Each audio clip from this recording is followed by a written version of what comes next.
விருதுநகர் மாவட்டம் அருப்புக்கோட்டை அருகே கண்டெய்னர் லாரியும் ஈச்சர் வேனும் நேருக்கு நேர் மோதிய விபத்தில் இரு வாகனங்களின் ஓட்டுநர்களும் பரிதாபமாக உயிரிழந்துள்ளனர்.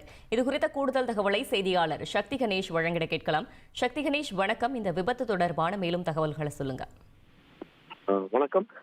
அருப்புக்கோட்டை அருகே தூத்துக்குடி 4 வழி புறவழிச்சாலையில் தூத்துக்குடியில் இருந்து பழனிக்கு கண்டெய்னர் லாரி ஒன்று வந்து கொண்டிருந்தது. அதேபோல மதுரையில் இருந்து ஈச்சர் தூத்துக்குடிக்கு லோடு ஏற்றி வந்து கொண்டிருந்த நிலையில் பாளையம்பட்டி விலக்கு பகுதியில் 2 லாரியும் நேருக்கு நேரு மோதி கோர விபத்து ஏற்பட்டது. இந்த கோர விபத்தில் 2 ஓட்டுநர்களும் சம்பவ இடத்திலேயே உயிரிழந்தனர்.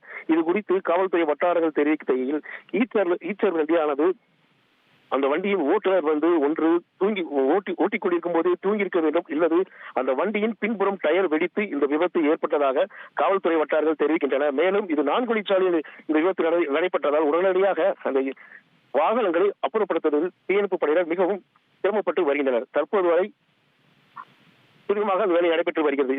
இந்த சம்பவம் குறித்து அருப்புக்கோட்டை நகர் காவல்துறையினர் விசாரணை செய்து வருகின்றனர். தகவல்களுக்கு நன்றி சக்தி கணேஷ்.